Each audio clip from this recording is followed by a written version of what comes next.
इन क्लिप में असां सूरह निसा सिपारो 5 रुकू नंबर 11 खां 15 ताईं जो तर्जुमो ॿुधंदासीं। बिस्मिल्लाहिर्रहमानिर्रहीम। छा तव्हां उन्हनि खे न ॾिठो जिन खे चयो वियो त पंहिंजा हथ रोकियो ऐं नमाज़ क़ाइमु रखो ऐं ज़कात ॾियो। पोइ जॾहिं उन्हनि ते जिहाद फ़र्ज़ कयो वियो त उन्हनि मां के माण्हुनि खां ईअं डिॼणु लॻा जीअं अल्लाह खां डिॼिजे या उन खां वधीक, ऐं चवणु लॻा ए असांजा रब, तो असां ते जिहाद छो फ़र्ज़ कयो? थोरी मुद्दत ताईं असांखे अञा जहिड़ो रहणु ॾींहुं आहे। तूं फरमाए त दुनिया जो नफ़ो थोरो आहे ऐं परहेज़गारनि जे वास्ते आख़िरत भली आहे, ऐं तव्हां ते धागे बराबरि ज़ुल्म न थींदो। तव्हां जिथे बि हुजो मौत तव्हांखे अची पहुचंदो जेतोणीक मज़बूत क़िलनि में हुजो, ऐं उन्हनि खे का भलाई पहुचे चवनि हीउ अल्लाह जे तरफ़ खां आहे, ऐं जे उन्हनि खे का बुराई पहुचे त चवनि हीउ हुज़ूर जे तरफ़ खां आई। तूं फरमाए सभु अल्लाह जी तरफ़ खां आहे। उन्हनि माण्हुनि खे छा थियो जो का ॻाल्हि सम्झण जे वेझो ई न आहिनि। ए ॿुधंदड़, तोखे जेका चङाई पहुचे उहा अल्लाह जी तरफ़ खां आहे, ऐं जेका बुराई पहुचे उहा तुंहिंजे पंहिंजे तरफ़ खां आहे। ऐं ए महबूब, असां तोखे समूरनि माण्हुनि जे वास्ते रसूल करे मोकिलियो, ऐं अल्लाह काफ़ी आहे शाहिद। जंहिं रसूल जो हुकुम मञो बेशक उन अल्लाह जो हुकुम मञो, ऐं जंहिं मुंहुं फेरियो त असां तोखे उन्हनि जे बचाइण जे वास्ते न मोकिलियो आहे, ऐं चवंदा आहिनि असां हुकुम मञो। पोइ जॾहिं तो वटां निकिरी वेंदा आहिनि त उन्हनि मां हिकिड़ो टोलो जेको चई वियो हो उन जे ख़िलाफ़ राति जो मनसूबा ठाहे थो, ऐं अल्लाह लिखी छॾे थो उन जे राति जा मनसूबा। ए महबूब, तूं उन्हनि खां चशम पोशी कर ऐं अल्लाह ते भरोसो रख, ऐं अल्लाह काफ़ी आहे कारसाज़। छा गौर नथा कनि क़ुरान में? ऐं जेकॾहिं उहो ख़ुदा जे गैर जे तरफ़ां हुजे हा त ज़रूरु उन में घणो इख़्तिलाफ़ लहनि हा। ऐं जॾहिं उन्हनि वटि का ॻाल्हि अमन या ख़ौफ़ जी अचे थी त उनखे मशहूरु करे वेहंदा आहिनि, ऐं जेकॾहिं उन में रसूल ऐं पंहिंजे इख़्तियार वारनि माण्हुनि जे तरफ़ रुजू कनि हा त ज़रूरु उन्हनि खां उन जी हक़ीक़त ॼाणे वठंदा। ही जो बाद में जाचींदा आहिनि। ऐं जेकॾहिं तव्हां ते अल्लाह जो फज़ल ऐं उन जी रहमत न हुजे हा त ज़रूरु तव्हां शैतान जे पुठियां लॻी पओ हा, मगर थोरा। पोइ ए महबूब, अल्लाह जी राह में लड़ाई कर, तोखे तकलीफ़ न ॾिनी वेंदी मगर पंहिंजी ज़ात जी, ऐं मुसलमाननि खे तयार कर। क़रीब आहे जो अल्लाह काफ़िरनि जी सख़्ती रोके छॾे, ऐं अल्लाह जी पकड़ सभ खां सख़्तु आहे, ऐं उनजो अज़ाब सभिनी खां ज़्यादा आहे। जेको चङी सिफ़ारिश कंदो उन जे वास्ते उन मां हिसो आहे, ऐं जंहिं बुरी सिफ़ारिश कई उन जे वास्ते उन मां हिसो आहे।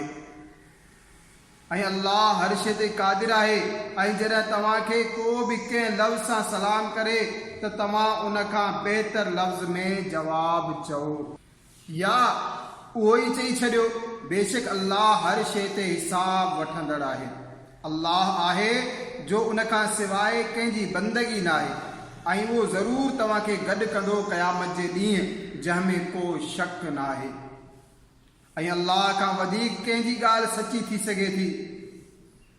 त तव्हांखे छा थियो आहे जो मुनाफ़िक़नि जे बारे में ॿ टोला थी वियो, ऐं अल्लाह खेनि ऊंधो कयो संदन करतूतनि सबबु? छा घुरो था त उनखे राह ॾेखारियो जंहिंखे अल्लाह गुमराह कयो, ऐं जंहिंखे अल्लाह गुमराह करे त उन जे लाइ तूं हरगिज़ वाट न लहंदे।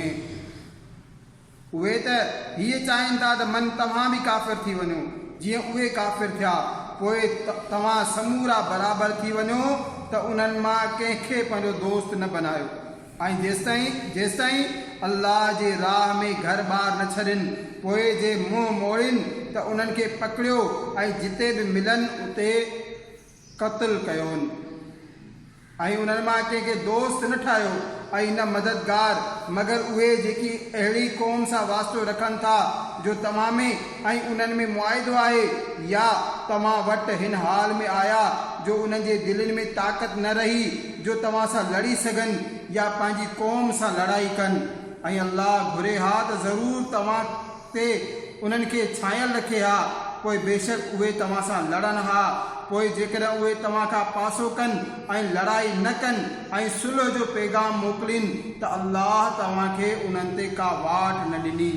हाणे कुझु ॿिया तव्हां अहिड़ा ॾिसंदो जो हीअ घुरनि था त तव्हां खां बि अमन में रहनि ऐं पंहिंजी क़ौम खां बि अमान में रहनि। जॾहिं बि संदन क़ौम उन्हनि खे फ़साद ॾांहुं मोटाए त उन में ऊंधा थी किरंदा आहिनि। पोइ जे उहे तव्हां खां पासो न कनि ऐं सुलह जे लाइ कंध न झुकाइनि ऐं पंहिंजा हथ न रोकीनि त पोइ उन्हनि खे पकड़ियो ऐं जाथे लहो क़त्ल करियो। ऐं उहे ई आहिनि जिन ते असां तव्हांखे खुलियल इख़्तियार ॾिनो आहे।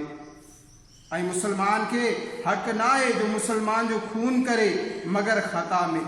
जेको कंहिं मुस्लमान खे अणॼाणाई में क़त्ल करे त उन ते हिकु मुस्लमान बानो आज़ादु करणु आहे ऐं खून बहा जो मक़तूल जे वारिसनि जे हवाले कयो वञे मगर हीअ त माफ़ करे छॾीनि। पोइ जेकॾहिं उहो अहिड़ी क़ौम खां हुजे जो तव्हांजी दुश्मन आहे ऐं उहो पाण मुस्लमान आहे त फ़क़ति हिकु मुस्लमान बानो आज़ादु करणु।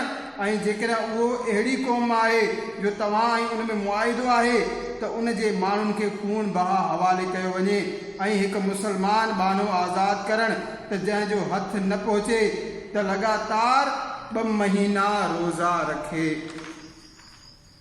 हीअ अल्लाह वटि उन जी तौबा आहे ऐं अल्लाह ॼाणंदड़ हिकमत वारो आहे। ऐं जेको मुस्लमान खे ॼाणे वाणी क़त्ल करे त उन जो बदिलो जहन्नम आहे जो केतिरी मुद्दत उन में रहे। ऐं अल्लाह उन ते ॾमरियो ऐं उन ते लानत मोकिली ऐं उन जे लाइ तयारु करे रखियाई वॾो अज़ाब। हे ईमान वारो, जॾहिं तव्हां जिहाद जे वास्ते निकिरो त तहक़ीक़ कंदा करियो ऐं जेको तव्हांखे सलाम करे उनखे ईअं न चओ तूं मुस्लमान न आहीं। तव्हां दुनिया जी ज़िंदगी जो सामान चाहियो था, अल्लाह वटि त कसरत सां गनीमतूं आहिनि। पहिरियां ई तव्हां बि ईअं हुआ, पोइ अल्लाह तव्हां ते एहसान कयो। तंहिं करे तव्हां ते ज़रूरी आहे त तहक़ीक़ करियो। बेशक अल्लाह खे तव्हांजे अमलनि जी ख़बर आहे। बराबरि न आहिनि उहे मुस्लमान जो बिना उज़र जे जिहाद खां वेही रहनि ऐं उहे जो ख़ुदा जी राह में पंहिंजे मालनि ऐं जाननि सां जिहाद कंदा आहिनि। ऐं अल्लाह फ़ज़ीलत ॾिनी केतिरा दर्जा पंहिंजे माल ऐं जान सां जिहाद कंदड़नि खे वेठलनि ते।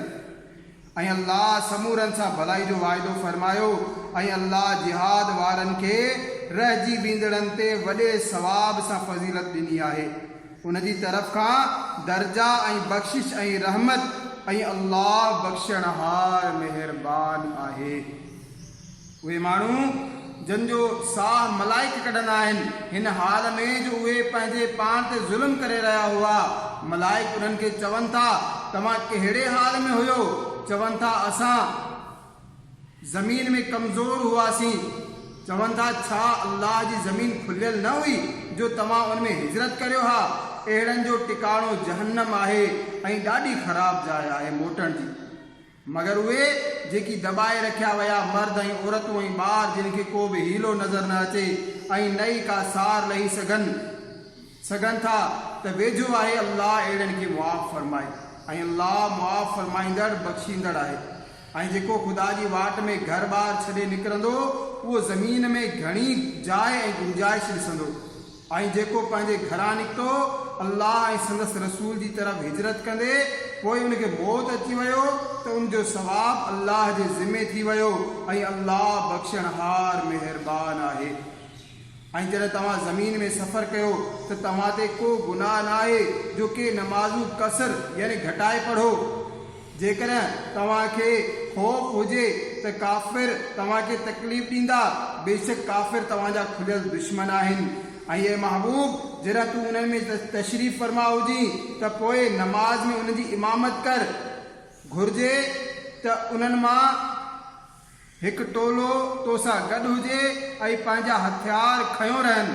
पोइ जॾहिं उहे सजदो करे वठनि त हटी तोखां पुठिते थी वञनि ऐं पोइ ॿी जमात अचे जेका हिन वक़्त ताईं नमाज़ में शरीक न हुई हाणे उहे तुंहिंजा मुक़्तदी थियनि ऐं उन्हनि खे घुर्जे त पंहिंजी पनाह ऐं हथियार पाण सां खयों रहनि। काफ़िरनि जी तमन्ना आहे त कंहिं तरह तव्हां पंहिंजे हथियारनि ऐं सामान खां गाफ़िल थी वञो त हिक ई भेरे तव्हां ते टुटी पवनि ऐं तव्हां ते को हर्ज न आहे। जेकर बरसाति सबबु तव्हांखे का तकलीफ़ थी पवे या तव्हां बीमार आहियो, पोइ पंहिंजा हथियार खोले रखो ऐं पंहिंजी पनाह होशियारी सां बाक़ी रखो। बेशक अल्लाह काफ़िरनि जे लाइ ख़्वारीअ जो अज़ाब तयारु कयो आहे। पोइ जॾहिं तव्हां नमाज़ अदा करे चुका त अल्लाह खे यादि करियो बीठे ऐं वेठे ऐं पासे भर लेटंदे। पोइ जॾहिं मुतमइन थी वञो त दस्तूर मूजिब नमाज़ क़ाइमु रखो। बेशक नमाज़ मुसलमाननि ते वक़्तु मुक़ररु कयल फ़र्ज़ आहे। ऐं काफ़िरनि जी तलाश में सुस्ती न करियो। जेकॾहिं तव्हांखे तकलीफ़ पहुचे थी त उन्हनि खे बि तव्हां वांगुरु तकलीफ़ पहुचे थी, पर तव्हां अल्लाह खां इहा उमेद रखो था जेका उहे नथा रखनि ऐं अल्लाह ॼाणंदड़ हिकमत वारो आहे। सल्लू अल हबीब सल्लल्लाहु तआला अला मुहम्मद सल्लल्लाहु तआला अलैहि वसल्लम।